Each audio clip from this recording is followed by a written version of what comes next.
Good day. I'm Herbie Gomez, one of Rappler's desk editors and the coordinator of the Mindanao Bureau. Welcome to Rappler Recap. We're here now with the uh, journalist Ferdinand Cabrera, who's in Cotabato City. Since Monday, November 4, he has been covering on the ground the developments in the regional center of the Bangsamoro Autonomous Region in Mindanao, which is currently uh, holding its filing period for certificates of candidacies and the filing of manifestations of intent to participate in the 2025 parliamentary elections of the BARM. That's going to be the first regional parliamentary elections in the 5-year-old region. Now, Ferdy, good day to you. You're now in Cotabato City. Kamusta dyan? Okay lang naman at tuloy-tuloy yung pag-file ng mga dagsa ngayon, no? Sunod-sunod yung pagdagsa ng mga political parties. Ang nauna nga earlier ay yung MNLF Mahardika, yung faction ni Nur Miswari, at itong pangalawa, itong Al-Ittihad na party naman ng partido ni dating TESDA Secretary Teng Mangudadato. The other party, yung kay Mangudadato, is that part of the Bangsamoro Grand Coalition? Yes, they're part sa BGC, kasama ng SIA, at yung party ni supposed to be kay Sakultan ng Salam, at saka yung party ni Congressman Mujib Bataman, yung BBB. Yeah. Nag-file na sila or nagpa-file? Ongoing ang filing? Ongoing. Mula kasing mga surprises yung mga walang mga abiso, they just come. So, ini-expect natin na today yung dagsa because this is the last day ng filing. And kanina, nag-file din yung party ni nauna yung party ni Mahardika, led ng mga Miswaris, apat na anak niya at ni yung spokesman nila noon or Secretary General na si Bong Parcasio. At ngayon naman ay itong grupo ng itong Al-Ittihad UKB, which is allied sa coalition ng BGC, Bangsamoro BARM Grand Coalition. Kamusta naman ang situation dyan, ng peace and order sa BARM? Sa Cotabato, Maguindanao, the entire BARM region. Meron bang mga na-document na mga untoward incidents? May violence ba? O would you characterize it as a very peaceful political exercise? So far at this moment, patapos ilang oras na patapos na yung submission ng mga manifestation nila at saka certificate of candidacies ay very peaceful. Walang untoward incident, walang shooting incident na related. This is opposite doon sa October 8 na and yung October ng filing ng locals. Medyo ahead of that, maraming nangyayaring mga violence sa iba't ibang areas ng BARM region, especially dito sa Maguindanao Norte, Del Sur, Cotabato, and nearby areas sa mainland Bangsamoro. But this time, kausap natin si PD kahapon ng Maguindanao del Norte, sabi niya, napaka-peaceful and with due courtesy doon sa ating Philippine Marines at ang Philippine National Police na nagbabantay sa Cotabato City, napakahigpit kung papasok sa BGC compound ng BARM, no? Ilang level, from the gate to 4 na level to 5 level ng security checkpoints ang dadaanan. Kaya ang iba, they take advantage yung mahabang queue ng kanilang convoy. So naglalakad sila para mas nakikita ng mga nag-aabang sa labas ng COMELEC. So mas nakikita yung mga kandidato at mga ano. Pwede na-mention mo kanina na ang situation ngayon is different from what happened. Kasi ano to from November 4 to 9, tama ba? Filing of certificates of candidacies and manifestations of the BARM parties, no? For the seats in the parliament, BARM parliament. Now, sabi mo peaceful. Pero salungat ito nung nangyari nung October dyan sa BARM dahil medyo nagkakainitan that time. And the difference is dun sa pinagbobotohan, ano? This time, most ng pinagbobotohan are itong mga parties. Hindi... parties at saka district representatives. Although may district representatives, pero mostly nakapokus yung mga tao dun sa mga partido ng BARM. Di ba? Ano kaya?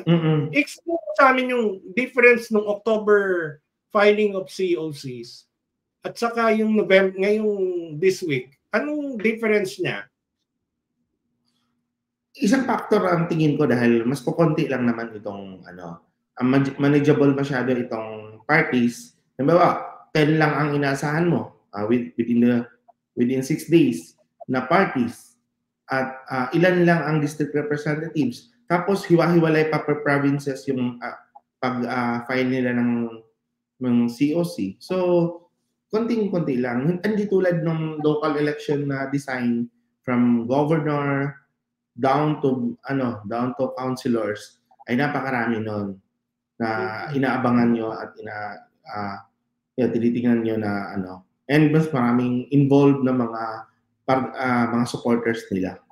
Kasi ganito, nakikita ko, nung October na filing, ito yung for national positions and local positions, meaning the governors, the mayors, the congressmen, those vying for these seats, yung mga traditional seats ng bansa natin na during elections, mainit. Pero ngayon, itong November na filing sa BARM, as you mentioned a while ago, medyo peaceful dyan sa BARM. Would it be? Which brings me to the question, possible kaya it's because of the structure of the, yung structure at saka yung binobotohan dyan is originally 80. Pero nabawasan ng 7 dahil Sulu province sa BARM. So naging 73. Tama ba? 73. So pinag-aawayan dyan is 73 seats. Seats in the BARM parliament. Now, hindi pa pinag-uusapan sino yung chief minister, walang ganung usapan. Ang usapan is yung 73 seats lang. Yun ang pinag-aawayan ng mga parties in which ilan nga yung inallocate for the parties? If I'm not mistaken, 40 ba yun? We have 40 seats allocated for the parties. So supposed to be 32 sa district representatives at 8 yung reserve seats. Ito yung para sa women, yung mga sectoral groups. Youth, IP, Lama. And this makes the BARM different because of the parliamentary system niya under a national government na ang form of government presidential. Di ba? So for thought lang. I'm not making any conclusions here. Pero could it be peaceful siya kasi parliamentary yung elections, hindi general elections. Kaya medyo nababawasan yung init ng ulo ng mga tao. And that could have factored. Kasi hindi siya, unlike barangay elections at saka yung local elections like magkakadikit yung labanan. So kilala mo si mayor or kaya si barangay captain na kapitbahay ko lang. So and in sa general elections, Tapos personality based, regional parties, mga district representatives. So masyadong hindi rin sila ganun ka at kukunti lang talaga. So imagine mo separate sila. So nakita mo na konti lang pala sila. So konti lang ini-expect mo. Unlike nung isama mo, pero pagdating sa election ito, yun yung chaotic kasi imagine mo dalawang set ng balota yan. Oo, ang dami-dami mong bobotohin. Kung matagalan yan ang isang tao sa isang precinct, andyan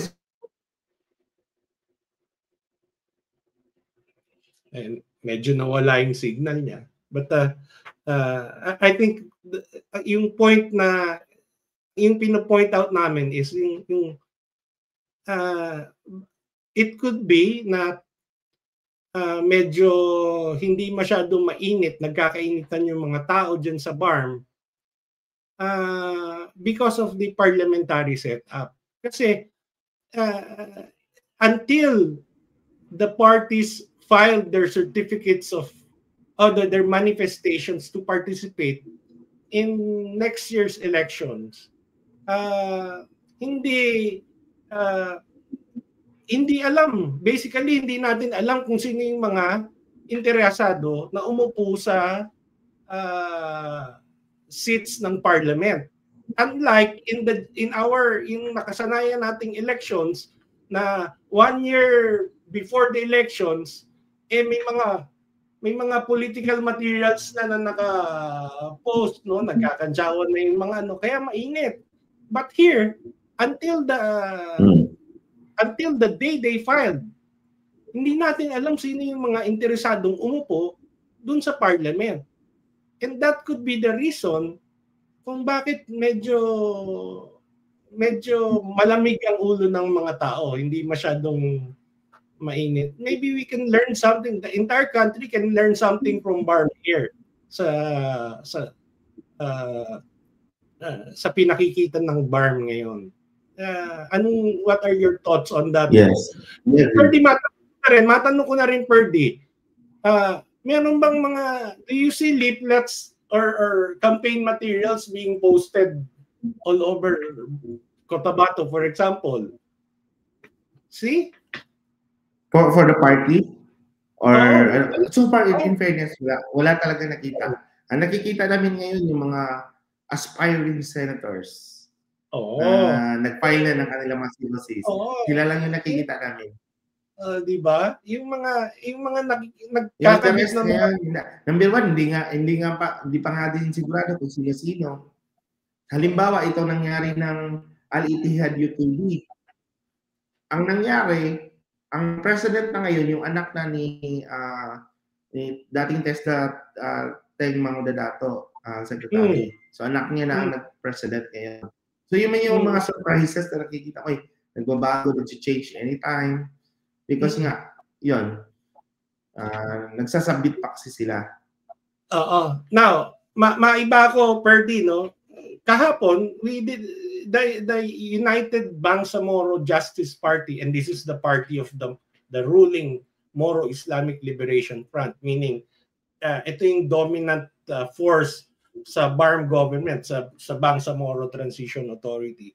Not until they filed their manifestation yesterday did we know na si interim Chief Minister Al-Haj Murad Ibrahim is seeking a seat in the BARM party. Indication ba to that do you think this is an indication that si Murad is positioning to be elected by the BARM Parliament as the first elected Chief Minister, because we take note that he has been Chief Minister of the BARM since 2019 dahil appointed siya, and this is going to be the first election. So do you see him seeking the position again through elections sa BARM Parliament? Well, ako, sa interpretation ko, oo, dahil siya yung first nominee. Pag first nominee ka, ikaw priority. Pag maraming seats kayong nakuha, doon sa 4% ng total votes, at kayo ang nakakuha ng pinakamarami, sa inyo yung yung first nominee ang unang papasok doon bilang MP. At alam na natin, dahil siya ang leader ng MILF, siya yung priority na or pwede naman niyang pagpatuloy. But what is surprising yesterday, after nakita natin yung unang list ng 40 nominees nila, yung number 3 nila ay nawala doon yung pangalan. Si Maguindanao del Norte Governor Abdul Rauf Makakua. Wala na yung pangalan niya doon sa nominees sa because what we've heard, he's filing his COC for third district representative ng Maguindanao del Norte. So yun. So makakalaban na dyan, ang nakikita ko yung may isang nag-file at saka itong si MP Ishaq Mastura ng kasalukuyang MP ng BAR. What could be the reason? Bakit ganon? Kasi ang expectation, he will be in the list of nominees of the UBJP. Pero this time, hindi siya party nominee, but he chose to there's an indication he would run for the parliamentary district of Maguindanao del Norte. Bakit kaya? Yun yung natin eh. Kasi, ako, baka pinagbigyan niya yung iba na makapasok because district naman yung tatakbuhan niya. So, para yung ibang stat, pwedeng... no? This is something very interesting. Kasi Kaya din siguro, kasi nga ang representation niya naman is, district representative niya. Pero may CONA siya from UBJP. Certificate of Nomination. UBJP. So he is being supported. In other words, if he files his COC for the district in Maguindanao del Norte, for district representative, siya, under sa UBJP. In other words, he has the support of Murad. Tama? Yes, ganun ang understanding ko. Oo.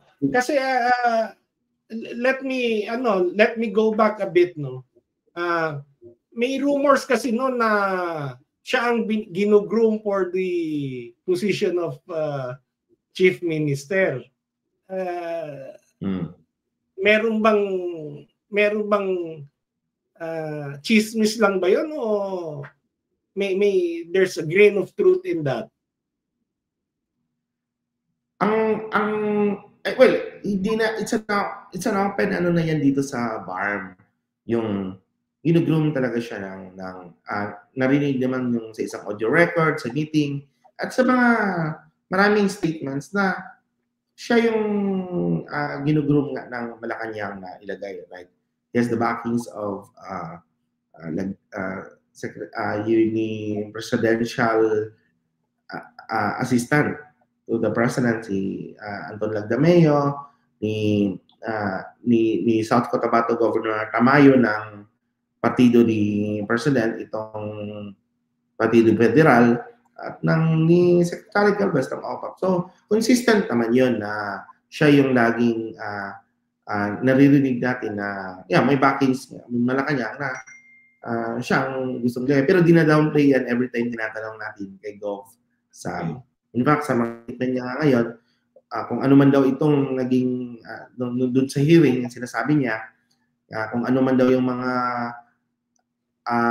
kung nagkaroon man daw ngayon ng postponement sa election, ay sinasabi niya, hindi siya directly ang magbe-benefit doon.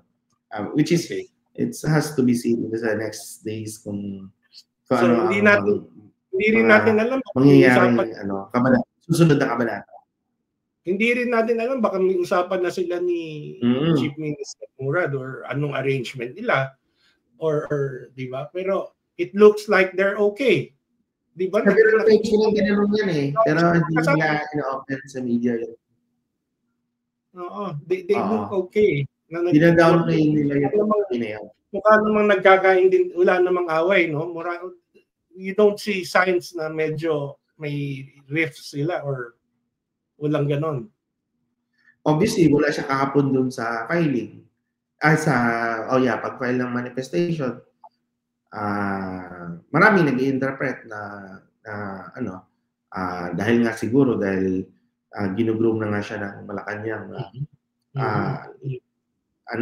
siyang mag-chief minister kung magkakaroon ba ng mga next appointments. We don't know. Kasi kung mag-postpone itong election, ang nakikita namin, I don't know kung i-implement nila yung lahat ng appointed na nag-file na ay ibibigay sa presidente yung next na pagpili ng transition government. So we still don't know kung anong ganyan ang mga scenarios na mangyayari. So pag nag-appoint siya ulit, baka nagbala siya na siya ng ibang mga tao. Yun yung tinitingnan natin. Kung baka dyan may ibang structure, dahil transition government pa rin ang or pwedeng ipagpatuloy yung status quo. So yun, gusto nating alamin yung kanila. Well, as far as the UBJP is concerned, let's just wait and see. Abangan ng susunod na kabanata. Hindi natin alam kung anong dynamics nila dyan as of now. Now, we go to itong pwersa ng... Maraming surprises ang nangyayari. Punta tayo ngayon sa BGC, itong Bangsamoro Grand Coalition. Kasi long before the filing started, may ugong-ugong na the patriarch of Mangundadatu, meaning si Teng, former Sultan Kudarat governor, former Governor Mangundadatu was positioning for to challenge the BARM leadership, meaning postura na against kila Murad. And then lately, ang ginugroom na sana yung governor ng Sulu until the Supreme Court arrived at the decision to exclude that province from the BARM. So if that was true, then that was a setback. Do you think that the BGC is still targeting the position of chief minister? Ano sa tingin mo? Kasi sila naman din yung, sa tingin ko, gano'n. Kasi sila pa din yung contending party doon sa challenger ng UBJP. So, yung mga personalities lang, yun yung mga nawala. At I don't know kung anong plan nila or backup plans. Like ngayon, nakikita natin, anak nga ni dating Governor Teng o ni TESDA Secretary Teng, Mangundadatu, yung pinaposition dyan ngayon na nag-president ng Al-Ittihad. So, at ang isasabit nila, ang pagkakalam ko at this moment, nagsabit na rin sila ng party for the BGC, sila pa doon sa Al-Ittihad. Would you know sino ang first nominee nila? Andito ang name niya ay let me check. Basta anak siya ni Governor Mariam at ni so one of the secretary. His name is the children. Yeah. So one of the children of Mangundadatu. His name is Dato Abdul Rubil Mangundadatu. Okay. Abdul Rahman Rubil Mangundadatu. Okay. So Ferdy, hindi ko alam kung pang ilang anak niya ito. Definitely hindi ang panganay. What about itong issue sa Sulu? Ano bang sentiment ng mga tao talaga dyan on the removal of Sulu? Halos lahat ng nakausap natin at may mga political parties na involved ay affected sa Sulu. For example na lang, yung grupo yung Hardika, sila ang pinaka-devastated sa kanilang party because MNLF and Miss Maris came from Sulu. At doon yung pinaka-stronghold ng party nila, doon born yung party nila, doon nanggagaling ang pinakamalaking bulk ng in other words, bailiwick nila sana. Nila. Bailiwick nila yun. Kasi nga, so, yung nila, Ferdinand, yung leader nung party, yung Pro Bangsamoro. Pro Bangsamoro, o sinasabi ni MP Loong na 4,000 sa miyembro nila. Yung MNLF naman ni SEMA, yung BAPA Party, ang Secretary General nila si MP Usman, sinabi nila mahuhulog na hindi sila makakaboto because hindi sila residente na ngayon ng BARM. Yun yung nawala sa kanila na rights nila na gusto nila sumama pero hindi sila makaboto dahil hindi na sila residente ng BARM. Unless ma-overturn yung decision ng Supreme Court. So masama ang loob talaga nila sa decision na yun. I think si Don Loong, yung first nominee nung yung party na minention yung Pro Bangsamoro na nag-file nung isang I think he said it well when he said na magkakasama tayo when we were fighting for self-determination, we worked for this, may mga namatayan tayo, and then we planted the seeds. Ngayon napuno na, mag-harvest na tayo ng mga prutas, biglang tinanggal yung Sulu. And sabi niya, yung Bangsamoro struggle, he was saying, started in Sulu.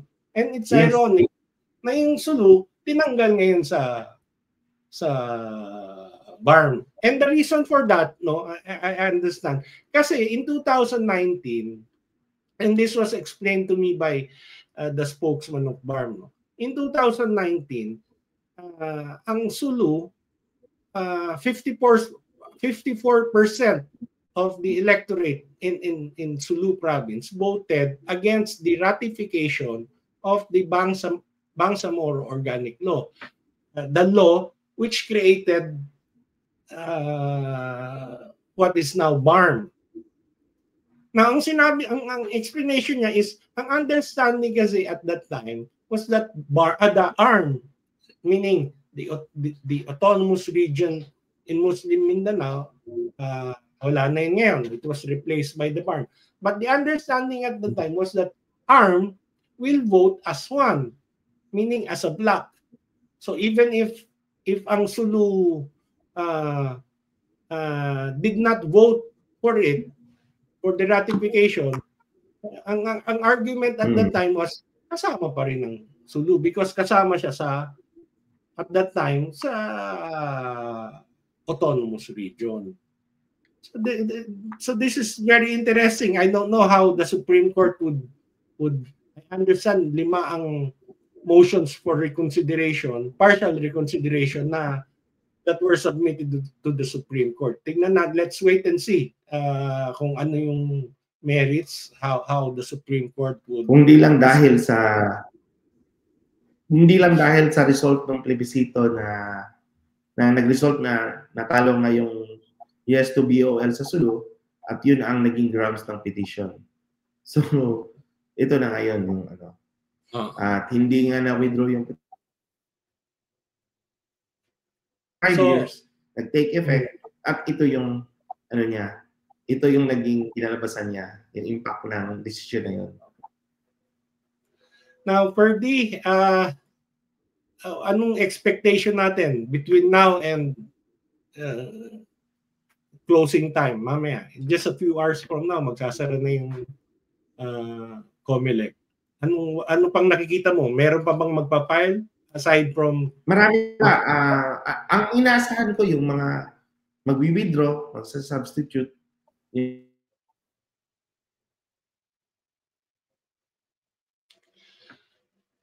Okay. Naputol siya. So anyway, I think that's about it. Kami po ay magpapatuloy na magmo-monitor sa situation ng BARM.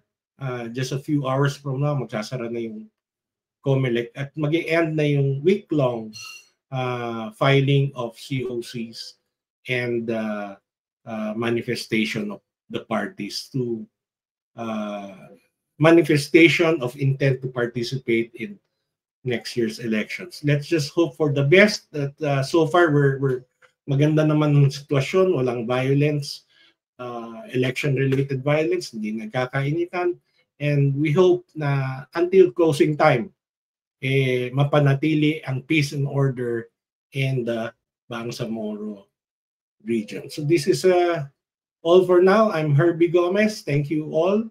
And to those na gusto pong who would like to continue the discussion about the BARM, meron po kaming app sa Rappler which you can download at may mga community channels po tayo doon na pwede tayong mag-discuss. So thank you everyone and good day.